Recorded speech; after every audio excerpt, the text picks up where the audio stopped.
কুমিল্লায় গেলাম তিতাসে মাহফিল করার জন্য, ওখানে বলছে হুজুর চলে এসে দাও স্লোগান।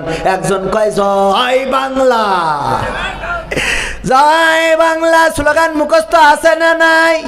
এই স্লোগান নিয়ে আমাদের কোনো চুলকানি নাই, কিন্তু নারায়ে তাকবীর স্লোগান নিয়ে যারা চুলকায় তাদেরকে বলতে চাই তোমাদের কেন এটা নিয়ে চুলকানি ওঠে? ঠিক না বেঠে? নারায়ে তাকবীর শুনলে চুলকাবে তো শুধুমাত্র যারা নাস্তিক, যারা বেধর্মীদেরও চুলকাবে না। কারণ ধর্মের প্রতি যার বিশ্বাস আছে সে প্রতিটা ধর্মকে সম্মান করতে জানে না, জানে না? ইসলামে অন্য ধর্মের প্রতি সম্মান দিয়েছে, ইসলাম অন্য ধর্মের প্রতি কোনো হস্তক্ষেপ করতে বলে নাই। ইসলাম অন্য ধর্মের আচার আচরণে বাধা বিধি নিষেধ দেয় নাই, বরং তাদের ধর্ম তারা করবে, আমাদের ধর্ম আমরা করব। এই আয়াত আছে না নাই? বলেছেন কে? আরো জোরে বলেন কে? ভাইরা আমার, অল্প সময় আরো দুই একটা গান আমাদের যুবকদের শোনানো লাগবে। তুমি যার লাগিয়া, গানটা মনে আছে তো? এই যুবকদের জন্য আমি এই গান শোনাবো, কিন্তু তার আগে আপনাদের যেই কথা বলছিলাম, কয়টা জানো? কয়টা হাসরের ময়দানে কয়টা? এক নম্বর, গোটা জীবনটা কোন পথে ব্যয় করেছেন? আব্দুল্লাহ ইবনে মাসউদ রাদিয়াল্লাহু তাআলা আনহু থেকে বর্ণিত হাদিস। এক নম্বর, আব্দুল্লাহ ইবনে মাসউদ রাদিয়াল্লাহু তাআলা আনহু থেকে বর্ণিত, আব্দুল্লাহ ইবনে আব্বাস সম্ভবত, আমি এই হাদিসটা যেই হোক বর্ণিত, রাসূল থেকে বর্ণিত, আব্দুল্লাহ ইবনে আব্বাস হবে সম্ভবত, রাসূলের চাচার সন্তান থেকে বর্ণিত। তবে এক হাদিস একাধিক লোকে বর্ণনা করেছেন, আমি ভুলে যাচ্ছি। কিন্তু এক নম্বর হলো গোটা জীবনটা কোন পথে ব্যয় করেছো এটার জবাব দেয়া। দুই নম্বর, যৌবনকাল কোন কাল? এই যৌবনকালের গরম আছে না নাই? যৌবনকালে কারো ধরতে বললে মেরে নিয়ে আসে এমন লোক আছে না নাই? তাহলে যৌবনকালের একটা গরম আছে, এই যৌবনকালের হিসাবও দেয়া লাগবে। আর দুই নম্বর গেল। তিন নম্বর, কয় নম্বর? তিন নম্বর কি? সম্পদ কোন পথে আয় করেছো সেটার হিসাব দেয়া লাগবে। শুধুমাত্র আয় করলে হবে না, হ্যান্ডসাপের মধ্যে আয় করে এমন আছে না নাই? মোটরসাইকেল ধরার পরে ওর টাকায় কিনা মোটরসাইকেল হঠাৎ করে চাবিটা কেড়ে নেয়, আছে না নাই? টাকা দিয়ে লাইসেন্স করা, টাকা দিয়ে গাড়ি কিনা, টাকা দিয়ে কাগজপত্র করা, অমনি ধরে পরে মুড়া দিয়ে চাবি কেড়ে নিবা মানে ডাকি। কথা কয় না?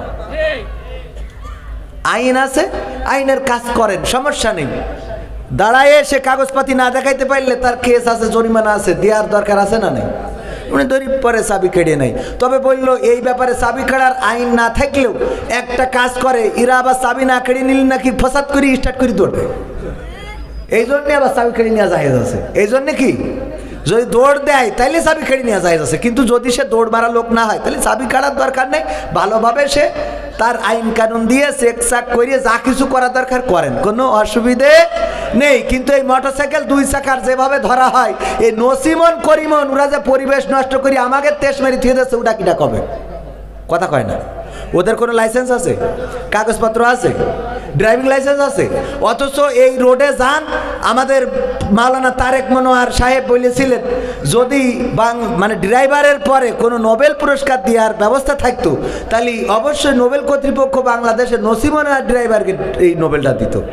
কারণ এরা যখন ওতে ব্রেক নেই কড়া, তারপরে মনে করেন যে যা কিছু মাল ম্যাট্রেস এগুলো তো নাই, এরপরে ও দেখবে নসিমন চালায় মানে লুঙ্গিয়ারটা পরা, শার্টের বুতামটা তিনটে ছিঁড়া, এমনভাবে চালায় পিছনতে ফুরফুর করে শার্ট উঠতে থাকে। আরে বাবা, ঠিক না বে? ঠিক। আবার এখন ভ্যান যারা চালায় তাদেরকে বলতে চাই তুমি ভ্যান চালাও, ভালো করে চালাও। ওমা ভ্যানের সাইডে বসে হ্যান্ডেল দিয়ে, এটা কি? এই সত্যি বলছি না মিথ্যা? ভ্যানের সাইডে বসে, সিটি না বসে উনি সাইডে বসে। তোর যদি সাইডে বসার দরকার হয় তা ভ্যান তোর আর একজনের কাজ চালাই দিয়েতে, তুই ভাড়া দিয়েতে যা, ওই জায়গায় বসবে তো যারা ভাড়া দেবে তারা, তুই বসিস কেন? বসিতে যাইতে হুজুরির গাড়িতে মেরি দেশ। আর আমাদের দেশের অবস্থা হইলো যদি বড় গাড়ি মেরিয়ে দেয়, মানে বড় গাড়ি দিয়ে যদি মোটরসাইকেলও মেরিয়ে দেয়, তাও মোটরসাইকেল এসে টিরাকে মেরি দিয়েছে, দোষ কার? টিরাকালা। প্রাইভেট আলা যাইয়ে টিরাকে মেরি দিয়েছে, দোষ কার? টিরাকালা। বাসের সাথে ট্রাকের অ্যাক্সিডেন্ট, দোষ কার? ট্রাকালার, মানে বড় যে প্রাইভেটের সাথে মোটরসাইকেলে লেগেছে, দোষ কার? যদি ভ্যানের সাথে আমার প্রাইভেটের লাগে, দোষ কার? কবে হুজুর আপনি, আরে বাবা আইন তো দেখবি, ও ভ্যান চালাই বলে ওর নামে কি রাস্তা লিখে দিতে হবে নাকি? কথা কয় না, তারও একটা আইন আছে না নাই? উনি চালাচ্ছে, ওনার মতো করে লেগে গেছে, হুজুর গরিব মানুষ করে খাইতে পারে না, আপনি ভ্যানটা ভেঙে শুনে, হ্যাঁ হুজুর ভ্যান ভেঙেছে, হুজুর ভ্যান ভেঙেছে তোমার। হ্যাঁ লোক কি করবো, লোক আসতে করবো সামনে দেখি। আমার সোনা পাখিরা একটু আসা যাবে না বন্ধু? আসা যাবে একটু, সবাই জিকির করেন লা ইলাহা ইল্লাল্লাহ।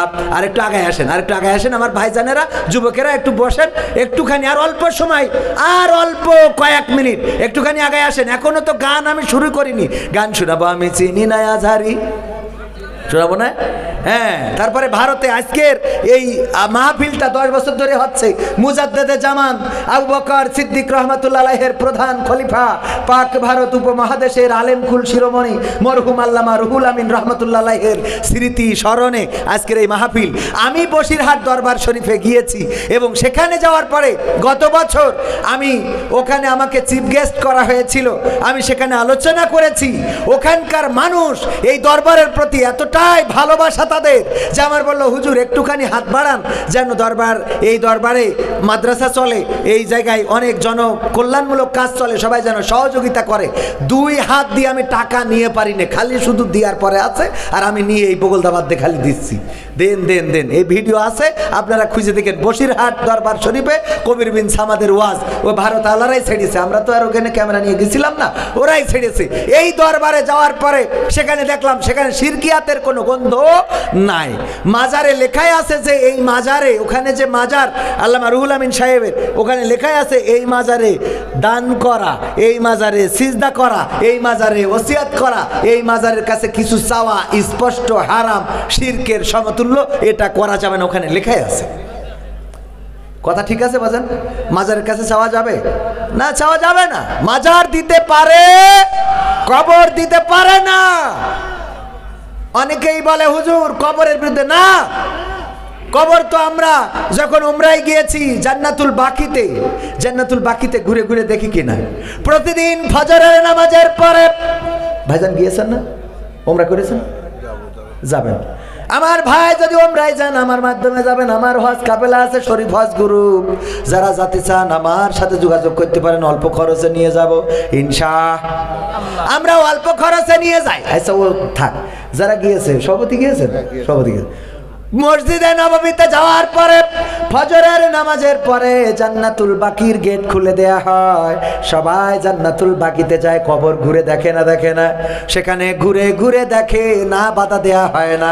কারণ আল্লাহর রাসূল বলেছেন আমি তোমাদের কবর জিয়ারতে নিষেধাজ্ঞা দিতাম, কিন্তু এটা দিলাম না এই কারণে যাতে তোমরা কবরের কাছে আসলে তোমরা বুঝতে পারো তোমাদের এই জীবনটা চিরস্থায়ী নয়, একদিন তোমাদেরকেও কবর দেশের বাসিন্দা হওয়া লাগবে। চিরজনমের মতো বিদায় নিয়ে অন্ধকার কবরে পাড়ি জমাতে হবে। কোনো ক্ষমতার পাওয়ার থাকবে না, এই চেয়ারের পাওয়ার থাকবে না, সবকিছু ছেড়ে দিয়ে আল্লাহর কাছে হাজিরা দেওয়া লাগবে না, লাগবে না। ওসমান রাদিয়াল্লাহু তাআলা আনহু যখন কবরের কাছে যেতেন, যাওয়ার পরে খুব কান্না করতেন, খুব পেরেশান হয়ে যেতেন। আল্লাহর নবীর সাহাবীরা বললেন, ওগো ওসমান কেন এত কান্না করেন? আশারায়ে মুবাশশারা কয়জন? কয়জন? 10 জন। কয়জন? এইটা অনেকেই বলতে পারে না। আমি একটা অনুষ্ঠান করি, এভাবেও ভালো কাজ করা যায়। এই অনুষ্ঠানে সাধারণদের মাঝে প্রশ্ন করি। আজকে প্ল্যান ছিল আপনাদের ফুলতলায় করব, কিন্তু ব্যস্ততার কারণে করতে পারি নাই। সাধারণ মানুষদের যখন জিজ্ঞাসা করি বলেন এটা কি ওটা কি, কইতে পারে না। বলি কালেমা তৈয়বা পড়েন, কয় লা ইলাহা ইল্লা আনতা সুবহানাকা ইন্নী কুনতু মিনাজ জালিমিন। আরে কালেমা তৈয়বা পড়তে বললে ইউনুস নবীর দোয়া পড়ে বসে থাকে, সূরা ফাতিহা পড়তে বললে সূরা ইখলাস পড়ে, সূরা ইখলাস পড়তে বললে সূরা ফিল পড়ে।